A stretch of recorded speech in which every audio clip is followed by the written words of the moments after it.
आपको क्या लगता है, हमारा सौर प्रणाली सिर्फ नेपच्यून तक या प्लूटो तक सीमित है? नहीं, उससे तो बहुत आगे तक फैला हुआ है। पर सवाल यह है कि हमारा सोलर सिस्टम आखिर खत्म कहां होता है? वह कहां तक फैला है? क्या कोई ऐसी दीवार है जहां पर सूरज का साम्राज्य खत्म हो जाता है? क्या वहां पर कुछ मौजूद है या कुछ घूम रहा है? दोस्तों, इस वीडियो में आज आप जानेंगे वो रहस्यमयी सीमा जहां असल में सूरज की पकड़ छूट जाती है, जहां पर वक्त और दूरी का हर पैमाना फैल हो जाता है और जहां पर सौर मंडल खत्म हो जाता है और एक नई दुनिया शुरू होती है। तो दोस्तों, चलिए आज ले जाते हैं आपको एक रोमांचक सफर पर और जानते हैं कि हमारे सोलर सिस्टम की सीमा कहां तक है। दोस्तों, हमें स्कूल में पढ़ाया जाता था कि हमारा सोलर सिस्टम कुछ लोकल प्लैनेट्स, उसके सैटेलाइट्स, कुछ ड्वार्फ स्टार अरबों, एस्टेरॉयड्स और कुछ कॉमेट्स का एक मिला-जुला गठजोड़ है और यह सब हमारे सूर्य के चक्कर लगा रही है। और हमें तो यह भी पढ़ाया जाता था कि हमारा सौर प्रणाली सिर्फ प्लूटो तक ही सीमित है। माना जाता था कि प्लूटो के बाद सौर मंडल खत्म हो जाता है। पर दोस्तों, यह सच नहीं है। जहां पर ड्वार्फ प्लैनेट प्लूटो की सीमा समाप्त हो जाती है, वास्तव में 90% सोलर सिस्टम वहीं से ही शुरू होता है। दोस्तों, सूरज से शुरू करें तो हमारे सौर प्रणाली में सबसे पहले और सूरज से सबसे करीबी आते हैं टेरेस्ट्रियल प्लैनेट्स, जो हैं मरकरी, वीनस, हमारा प्लैनेट अर्थ और मार्स। और मंगल के बाद क्षुद्र ग्रहों का एक बहुत ही बड़ा बेल्ट आता है जो सूरज के आसपास और इन चारों ग्रहों के भी आसपास रिंग के समान फैला हुआ है। यह बेल्ट बहुत ही विशाल है और सूरज से 32 से 47 करोड़ किलोमीटर की दूरी पर स्थित है। अरबों एस्टेरॉयड्स ने मिलकर की इस विशाल रचना में प्रत्येक एस्टेरॉयड्स के बीच का अंतर औसतन 9 लाख किलोमीटर है। इस बेल्ट के विस्तार और सोलर सिस्टम के स्पेस के सामने तो इस बेल्ट में मौजूद एस्टेरॉयड्स दूर से बहुत पास-पास दिखाई देते हैं, लेकिन वास्तव में उनके बीच की दूरी इतनी ज्यादा है कि मान लो दोस्तों, इन एस्टेरॉयड्स के बीच से हम कोई भी यान पास करवा दें तो मोस्ट प्रोबेबली किसी भी एस्टेरॉयड से उस यान की टक्कर नहीं होगी। वो इसके आर पार इनके बीच से होकर गुजर जाएगा। इतने छोटे हैं दोस्तों हम और हमारे यान। हमारे सौर प्रणाली के सिर्फ इस एस्टेरॉयड बेल्ट के सामने अब हमारे 4 टेरेस्ट्रियल प्लैनेट्स यानी कि जमीनी प्लैनेट्स और इस एस्टेरॉयड बेल्ट के बाद आते हैं 4 गैसियस प्लैनेट्स जो हैं जुपिटर, सैटर्न, यूरेनस और नेपच्यून। अब हमारे सौर प्रणाली के 4 स्थलीय और 4 गैसों जाएं। कुल मिलाकर ये 8 ग्रह अपने सैटेलाइट्स के साथ हमारे सूरज की परिक्रमा करते हैं। और इनके बाद आता है प्लूटो, जहां पर सूरज की रोशनी बहुत धुंधली पड़ जाती है। सूरज से वह करीब 6 अरब किलोमीटर दूर है और सूरज वहां से एक छोटे से चमकते तारे की तरह दिखता है। हमारे जैसा नहीं दिखता है। सालों तक माना जाता था कि सौरमंडल का विस्तार सिर्फ यहां तक ही है। माना जाता था कि प्लूटो के बाद सौर मंडल का अंत हो जाता है। लेकिन सन 1992 में वैज्ञानिकों ने खोज की एक विशाल रचना की जिसका नाम है काइपर बेल्ट। ये काइपर बेल्ट हमारे सोलर सिस्टम का वह हिस्सा है जहां पर बहुत सारे कॉमेट्स, खरबों की संख्या में एस्टेरॉयड्स और असंख्य स्मॉल आइस बॉडीज मौजूद हैं। और ये हमारे सूरज से 30 एस्ट्रोनॉमिकल यूनिट से लेकर 50 एस्ट्रोनॉमिकल यूनिट के बीच का मध्य का विस्तार है। अब यहां से आगे हम सौर प्रणाली में दूरी नापने के लिए AU यानी कि एस्ट्रोनॉमिकल यूनिट में ही बात करेंगे। एक एस्ट्रोनॉमिकल यूनिट यानी कि पृथ्वी और सूरज के बीच का अंतर जो होता है, और यह काइपर बेल्ट 30 से लेकर 50 एस्ट्रोनॉमिकल यूनिट के बीच वाला विस्तार है। आप सोचकर देखिए यह कितना विशाल, कितना बड़ा होगा। यह प्लूटो के बाद से शुरू हो जाता है और यह हमारे सूरज और सारे ग्रहों को पूरा ऑर्बिट करता है। अगर आप ये सोच रहे हैं कि हमारा सौर सिस्टम सिर्फ काइपर बेल्ट तक ही सीमित है, तो ऐसा भी नहीं है, क्योंकि हमारा सौर मंडल काइपर बेल्ट के पार भी फैला हुआ है।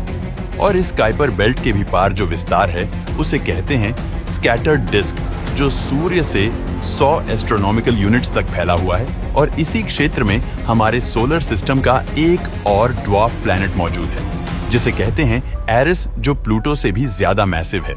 लेकिन दोस्तों, मजे की बात यह है कि 100 एस्ट्रोनॉमिकल यूनिट से भी दूर इस जगह पर सोलर सिस्टम का एंड नहीं आ जाता है, क्योंकि हमारे सूर्य ने अपने आसपास एक बहुत ही विशाल मैग्नेटिक फील्ड बनाया हुआ है। हमारे सूर्य से हर सेकंड करोड़ों टन की संख्या में उससे अलग होने वाले मैग्नेटिक विंड्स सूर्य के आसपास यह मैग्नेटिक फील्ड बनाते हैं। सूरज के बनाए इस मैग्नेटिक फील्ड, या यूं कहें कि यह मैग्नेटिक विंड्स जहां तक पहुंचते हैं, इस पूरे एरिया को हेलियोस्फीयर कहते हैं। और हमारे सूरज ने बनाया यह हेलियोस्फीयर ही है जिसके कारण हमारी पृथ्वी पर जीवन मौजूद है। यह हेलियोस्फीयर हम पृथ्वीवासियों के लिए एक वरदान है, क्योंकि ब्रह्मांड में से बहुत सारी मैग्नेटिक रेस आती है। अगर बाहरी ब्रह्मांड से आने वाली यह खतरनाक मैग्नेटिक वेव्स अगर हम तक पहुंच जाएं, तो उसी वक्त पृथ्वी पर जीवन का पूर्ण रूप से सफाया हो जाता। लेकिन हमारे सूरज ने बनाया यह हेलियोस्फीयर हमें इन खतरनाक वेव्स से बचाता है, और यह हेलियोस्फीयर हमारे सूरज से 123 एस्ट्रोनॉमिकल यूनिट्स यानी कि करीब 18 अरब किलोमीटर दूर है। लेकिन दोस्तों, सोलर सिस्टम का दायरा इससे भी परे है। नासा ने भेजे वॉयेजर 1 और वॉयेजर 2 हमसे आज इतने दूर चले गए हैं कि इन्होंने सोलर सिस्टम से बाहर जाते जाते हमारे सोलर सिस्टम के कई सारे राजों पर से पर्दा उठाया है, और वॉयेजर ने हमें बताया है कि हमारे सोलर सिस्टम से करीब 123 एस्ट्रोनॉमिकल यूनिट्स के पार भी कई सारी रहस्यमय ऐसी चीजें हैं जो हमारे कोर सोलर सिस्टम से, सूरज से और हमसे जुड़ी हुई हैं। और यह रहस्यमय चीजें कभी-कभी हमारे कोर सोलर सिस्टम में भी आ जाती हैं, जिसे हम कहते हैं कॉमेट्स या धूमकेतु। यह धूमकेतु हमसे इतने दूर है कि कुछ तो हजारों सालों बाद हमारे सूरज के करीब आते हैं, और जब वह आते हैं तो पृथ्वी से हमें नग्न आंखों से भी दिखाई देते हैं। अधिकतर शॉर्ट पीरियड कॉमेट तो काइपर बेल्ट के विस्तार से ही आते हैं, लेकिन कुछ लॉन्ग पीरियड कॉमेट्स बड़े रहस्यमय होते हैं, और ऐसे कॉमेट्स करीब 1000 साल, 1 लाख साल या 10 लाख साल के बाद कभी-कभी ही हमारे कोर सोलर सिस्टम से होकर गुजरते हैं, यानी कि वे रेयर ही हमारे कोर सोलर सिस्टम में लौटते हैं। ये सारे कॉमेट्स मोटी बर्फ से बने होते हैं। सौर मंडल के इतने दूर दराज के क्षेत्र में होने के कारण इन पर बहुत ही मोटी बर्फ जम जाती है, लेकिन जब यह सूर्य के विजिट पर या सूरज के करीब आते हैं तो उनके सतह के ऊपर की बर्फ पिघलने लगती है, और यह पिघली हुई बर्फ कॉमेट से अलग हो जाती है और सिरकती हुई उसके रास्ते में उसके पीछे एक पूंछ जैसी बना देती है, जिसके चलते यह धूमकेतु हमें पूंछ वाले दिखाई देते हैं। लेकिन आखिर यह लॉन्ग पीरियड कॉमेट्स आते कहां से हैं? तो दोस्तों, ये आते हैं बेहद ही दूर से, और जहां से ये आते हैं वहां पर ऐसे खरबों कॉमेट्स का भंडार है।